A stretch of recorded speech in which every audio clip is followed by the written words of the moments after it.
It's a bountiful day in this hollow earth. A beautiful day for a hybrid. Do they shift shape? Boy, I feel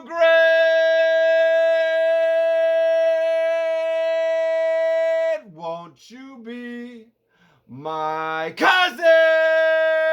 Ew! Good morning, everybody, all around this hologram hollow earth. Ew! Oh, shit. Good morning. We are here once again together for the most important meal of the day. You know what it is. Say it with me now. Breakfast with shrimp. And you know we are accompanied by our tall, dark, and handsome cup of black coffee.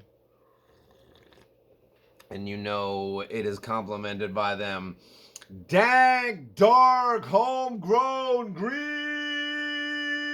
That's the recipe for success. That is the as shrimp is to Popeye, the greens are to the shrimp, right? Get that plant intelligence in your brain box. Connect to the mushroom internet. Right? We going somewhere, y'all. When I used to ask my dad in the car where we were going, he would say, crazy. And that pretty much sums it up. You know, my dad had a hell of a sense of humor on him. He was hung with a hell of a sense of humor, I'll tell you that much. See him getting out of the bathtub was a wonderful sight. We're such a close family, and we had like only 1.5 bathrooms growing up in when we were living in New Hampshire when I was a teenager.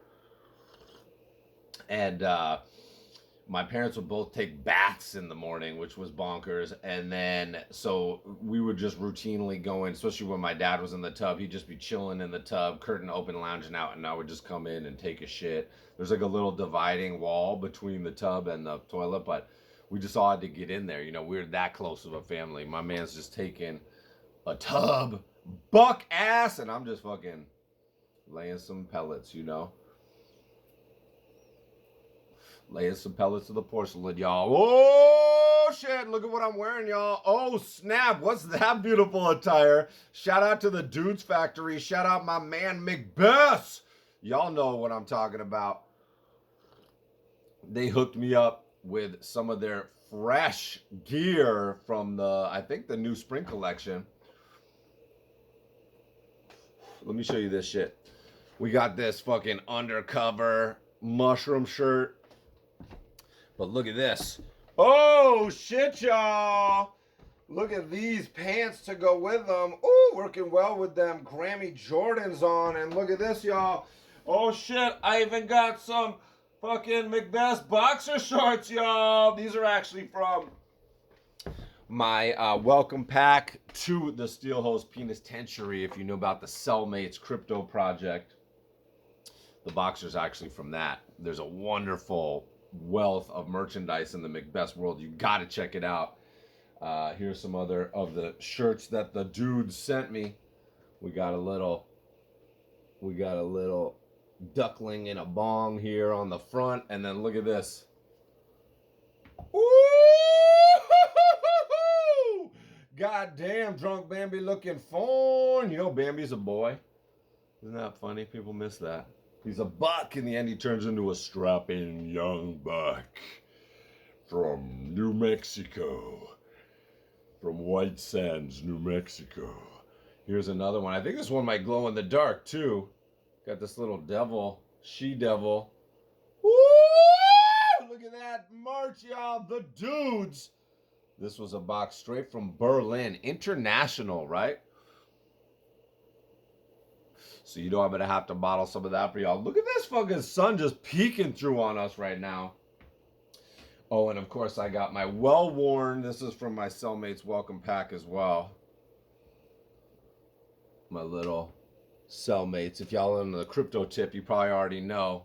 But this is, I think, You know, Jesse Moynihan's Jesus 2 project on the Cardano blockchain is a no-brainer, and then McBess's Cellmates project those are to me the premier crypto projects, because I'm not like what's worth the most money and all that. It's just about the straight art projects that are cranking out creative stuff, interactive creativity, behind the scenes process into these genius artists' minds. Come on, guys, we got to appreciate the era that we live in and the genius artists that are all around us. And I'll tell you what, talking about my man McBess, you know, he's a little younger than me. He's a little younger than me, but we're in the same era more or less.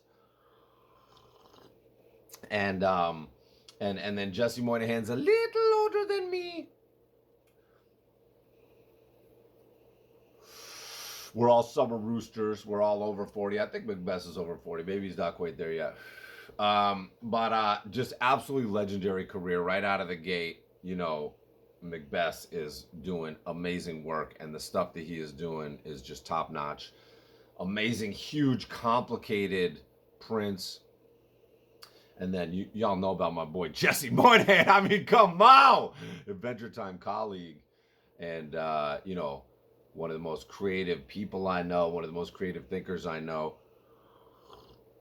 one of the most original characters I know, which you know I appreciate.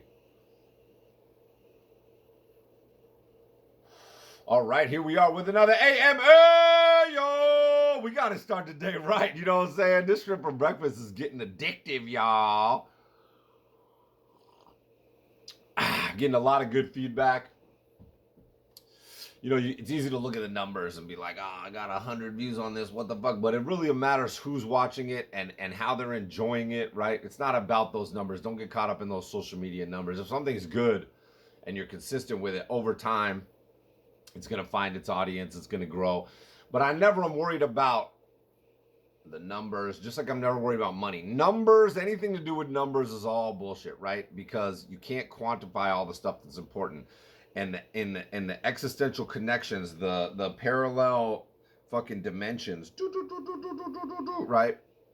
That we're connecting, this psychic web of inspiration is what matters. And it's the people that are watching it that matter, and connecting with it, get inspired with it, and what they do. Do they inspire other people with it? Do they make art that's inspiring other people? I know y'all better be drawing when you're listening. Don't just be staring at my beautiful face when I'm talking. Y'all need to be busting out some tablets, busting out some paper, you know, bust out some toilet paper, just drawing it with your butthole, you know, give us something. All right, let's jump into some questions from the Shrimp for Breakfast AMA 14. We saw some juicy ones in here.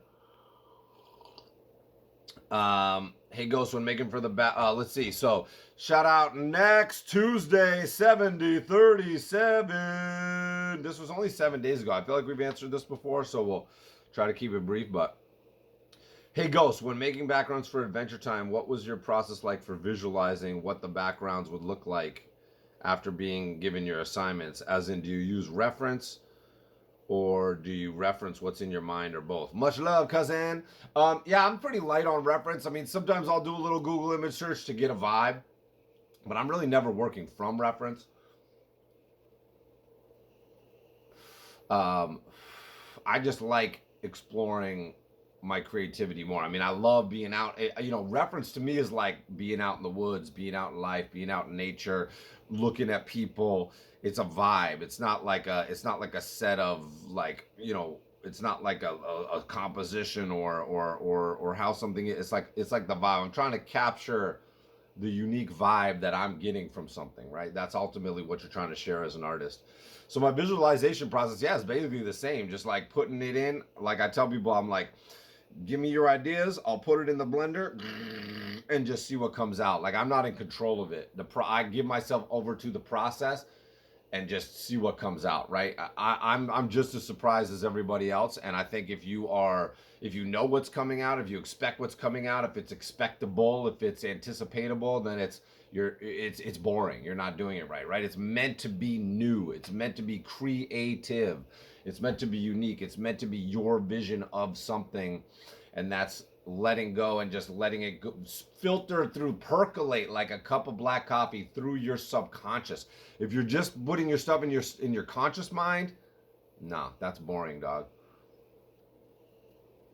We got to be going deep to the bottom of that fucking ocean and scavenging down there like a little shrimp. You know, right? How does shrimp go? They go like this. They go, right? You got to get deep to the depths of the ocean.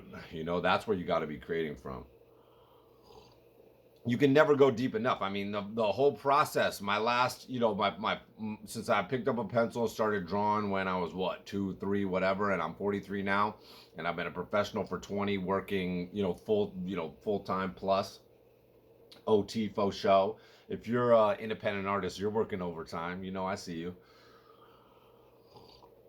But that whole time, I've been putting in work and digging deeper, digging deeper, digging deeper, digging deeper. The whole process is seeing how deep you can go, how far you project out. Right when I meditate, I'm projecting when I sit down to meditate, I clear my mind, I let the thoughts pass through, and I try to project my mind out into the universe, which really means let the universe into my mind, right? I'm doing both things at once because my brain is the universe. And then I'm just feeling that expanse, feeling that infinite, right? And that's the same thing that you're doing. You're digging down into the infinite abyss when you are creating. Yeah, so there you go. Pop Blower says, hey, back in your graffiti days, what was your tag? Also, how do you feel about the impact of graffiti on society, and has your perspective on graffiti culture changed over time? My graffiti tag, my very short-lived graffiti tag was Roach. Some of my frat friends will remember. And, you know, I pretty much just tagged around the neighborhood of Pratt a little bit with a marker, and a little bit in the basement in Willoughby. We're allowed to tag up the basement. You go in there and just like inhale fumes. And there would be, I mean, you know, I went to school with Ewok 1. Shout out Ewok with the homie. My boy Riff Rap was super nasty. I mean, we went to school with just a whole bunch of sick graph writers. And I was always very intrigued by them, especially them going into the tunnels and doing all that adventurous stuff. I never went on those adventures. But yeah, I'm all for it, man. Fucking love Neckface, right? He went to Pratt as well, but we have never crossed physical paths. You know, I've talked to him a little bit on the gram. Huge fan of Neckface. I love it. I remember somewhere on one of the above ground train lines, you'd be riding, and there was this, you could see this rooftop with this huge fucking classic arm, and it just said Neckface across it. And when I was just at the Grammys, we were seeing those now famous towers in LA that they stopped building, and they're just bombed with graffiti. And it's right next to Staples Center. We were there, and we were in the Ritz-Carlton Hotel getting food in between the shows. Shout out I Am 8 for hooking that up. And we're all there eating and decompressing from not winning, you know, our personal Grammy, and then going to the huge Grammy show, which was so mind-blowing. And then we're just sitting there looking over those buildings, and it's just mind-blowing, man. And I've always loved graffiti. I think graffiti is so cool. You know, I'm a very anti-status quo person, and I'm a very, you know, I love the idea of breaking the rules, and I love the idea of going out and creating public art that breaks the rules. I think that's so cool. For one reason or another, I've never gotten deep into it myself.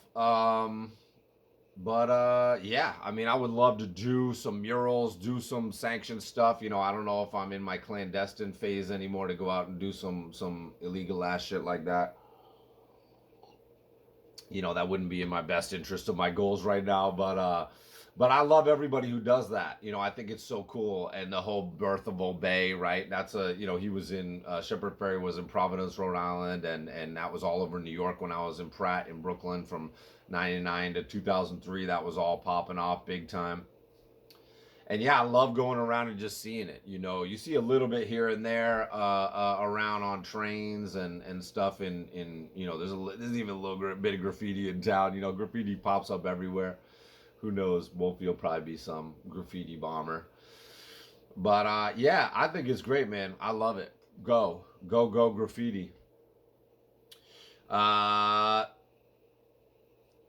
Oh, my man, Karma Void. OZ9809. He said, when you come to Australia, I'll take you guys to Westall 66 landing site, my man. Definitely. That's a date. Book it. If y'all don't know about Westall 66, look it up. It's one of the juiciest.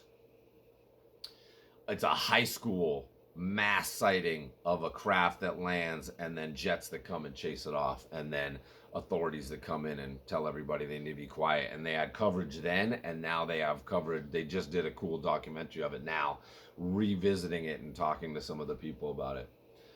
Very fascinating stuff.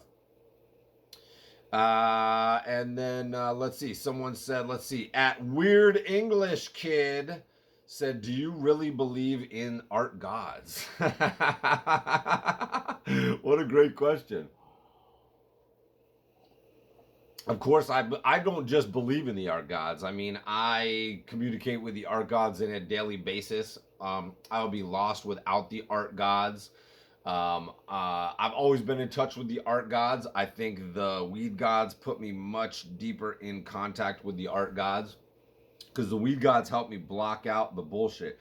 Weed is a great bullshit detector. Weed is a great thing to scramble your brain, and as it comes together and you're looking around at the things you've accepted as reality, all of a sudden now you're starting to question it, right? Weed is the great asker of questions and things that don't make sense, much along the lines that it's like the mushroom intelligence, right? We live on a mushroom planet. Mushrooms are the biggest entity on this planet. We are actually very closely related to mushrooms. They breathe oxygen and inhale carbon just like us. And we see the fruiting bodies on the surface, but really the world is woven together with mycelium, and it is a network. It is an ancient internet. And that has much more to do with our reality and the reality of the planet and the regulation of the planet than we in mainstream culture give credit for. And getting in touch with that mushroom internet and getting in touch with that plant intelligence through the marijuana plant, those things have been around much longer than us, right? After one of the extinction level events, supposedly the earth was covered with, the environment was totally different, was largely toxic, and the main life form on the surface was giant, tall mushrooms, what we would consider forests of mushrooms today, on some Alice in Wonderland shit, right? And that's pretty fucking cool to think about. That always blows my mind, right? And that always puts things in perspective, that there has been many extinction level events. Are we part of one now? Absolutely. Is it unnatural? Is anything unnatural? I think everything is natural. I don't think anything is artificial. I think it's a false premise. We've been talking a lot about artificial intelligence. I think the whole idea is a false premise. I don't think anything is artificial. I think everything is natural. Mother Nature made everything, right? The art gods, there are gods, right? Every culture that has ever existed has communicated with the gods, communicated with their gods, communicated with, relayed their perception of these interactions to the people around them and to the cultures contemporary with them and to the echoing through time to us now, right? They are all telling us very similar stories about these creative gods. And sometimes they are punishing gods, and sometimes they are benevolent gods, we have a wealth of information about the gods. And of course, humans love to take that information and twist it and manipulate it and use it for personal gains, for egotistical growth. But if you sit back and look at the big picture, and then you start to listen in your own life, and you get on your path, and you are using your intuition. What is intuition? We get so used to these words. Intuition is a conversation with the cosmos, is a conversation with the unifying force in the universe, right? The universe, right? It that's such a bro science thing to say. Paging Dr. Brozarks. Shout out to the This Is Important podcast. If anybody listens to the my boys, the Workaholics, their podcast, get on it. But there really is a communication network for all living things, and everything is alive and everything is sentient, right? The particles that make us up are sentient, and they are the particles that are making up all other things, and they are communicating with the particles in other dimensions, in other versions of reality, right? The quantum universe is modern science now, right? This isn't like fucking we doing weed talk, but we ain't doing weed talk, right? Look into it, as my man Eddie Braj would say. But you can feel it. And the art gods are the gods that have given me my path, that have created me in a unique way where I have the power to take the ideas, take the experiences, take all my nostalgia, all my personal mythology, and turn it into these great visual art illusions, right? They have pushed me on my path. They have pulled me down the path. They have shown, when I listen, they make it crystal clear what my purpose is on this planet. And if you're not in touch with the gods, then you will not find out your purpose on this planet, right? You are not a automaton. You are not just put here to follow other people, right? Stop, look, and listen and hear what life is telling you, right? If you've heard me say it, like more recently, I've been talking in terms of the art gods for anybody that's been following along. All you Ghostshrimp historians out here are like, this is a new development. I'm always evolving the language, because language is what trips people up. And the more I think about things, because I'm actually out here thinking, the more you're figuring out better ways to describe things, right? And I've always said, life, if you listen, life will tell you what to do. If you listen, the piece will tell you what it wants to be, right? What am I talking about listening to? I'm talking about listening to the gods, the art gods, right? They have inspired, they are the force of creativity, and we are creative animals living in a creative universe. We are infinite animals living in an infinite universe, right? You can feel it. I don't need to believe it. I don't believe in anything, right? I experience what I experience. I see what I see. I hear what I hear. I think about it all. I hear what other people have experienced, right? I'm obsessed with listening to, all these interesting stories of supernatural encounters with unknown entities on the edges of our perception, right? No matter what you call it. Again, are you calling it angels? Are you calling it aliens? Are you calling it ghosts? Are you calling it demons? Are you calling it Bigfoot? Are you calling it cryptids? Are you calling it fucking Sasquatch, Goatman, right? What are you fucking calling it? Mothman, fucking. What is all this shit that exists on the edge of our perceptions, that exists on the edge of our brain, in the deepest part of our soul, that we know some other things are there, right? Everybody will say, no, everything's normal. Don't worry about it. Just watch the news. Watch the news, okay? There is human reality, mainstream reality, reality 101, that is like the basic package to get you a job and get you through your day. And then there's the ever expanding, infinite questioning of all things, and we live in an infinite mystery that you can never understand. That the point isn't to understand, but the point is to explore. The point is to create what you want to see there. We live in a canvas. All of creation is a quantum brainstorm, right? We say this all the time. When I'm thinking about a piece, when I'm visualizing a piece, just like what we're talking about, it is a cloud of all possible pieces, and the process is listening to it at what it wants to be and narrowing it down and finally focusing all those possibilities into one point in space where it becomes this specific illusion. And that is my process. That is my creative process of it's a huge funnel, and it's like a still, and it's all coming down, and we're boiling it and bubbling it and you know, turning it into steam and condensing it and bringing it down and ending up with this one version of the infinite, an expression of the cosmic infinite, right? And behind that, I can see all the other versions of that. If you can see my mind, it's a kaleidoscope of versions of everything I've ever done. That's one of the reasons why AI art is so fascinating to me, because it is expression of that, right? I think technology, the universe is revealed to us in technology. We ourselves are mirrored. Technology is a mirror in which we learn more about ourselves, which we can see ourselves better. And to me, AI art is the kaleidoscope. It is the physical manifestation of the brainstorm of all possible versions of that piece.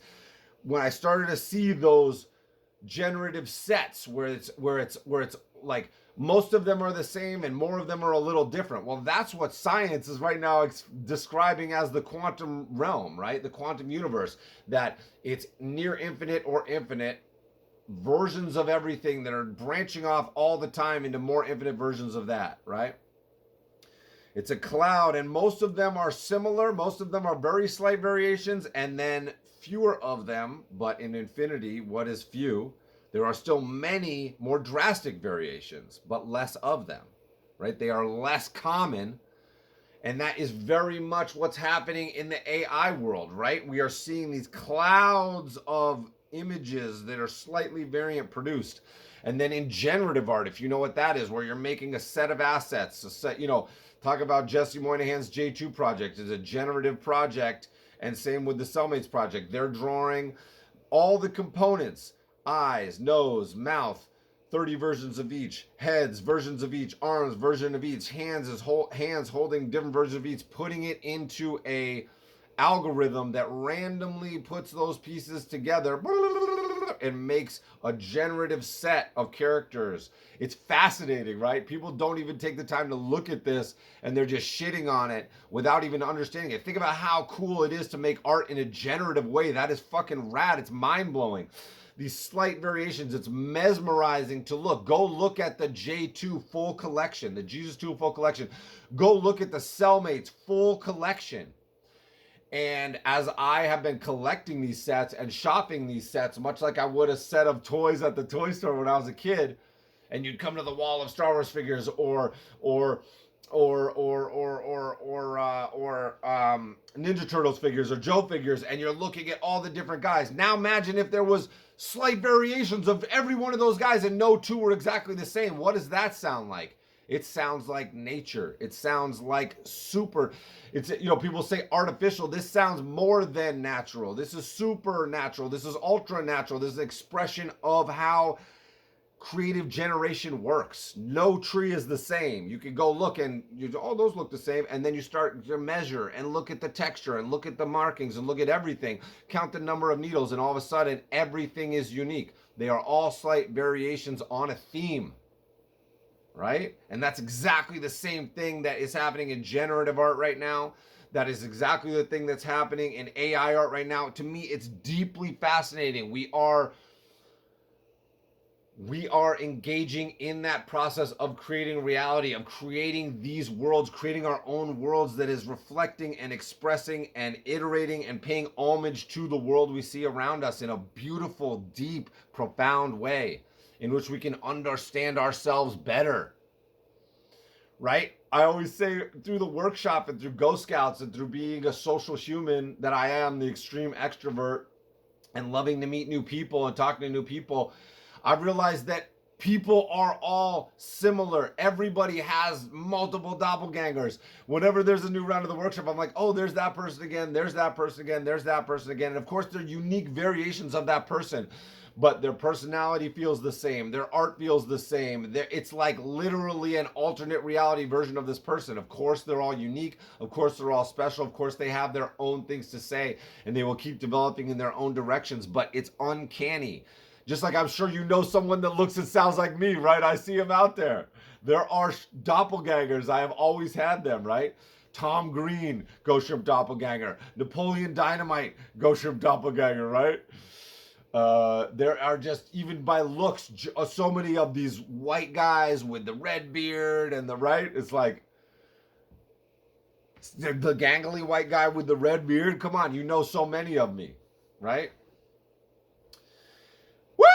So there we go. Another little shrimp for breakfast, y'all. Give me some questions. I see some good ones in yesterday's video. Keep giving me these questions, and I'll tell you no lies. You know what I'm saying?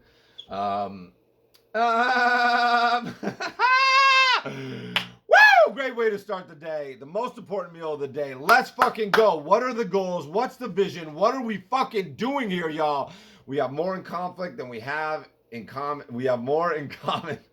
We have more in common than we have in conflict with each other. So seek to inspire, seek to connect, seek to evolve and grow together, y'all. We can fucking create the reality we want. Bam! Let's fucking go, yo!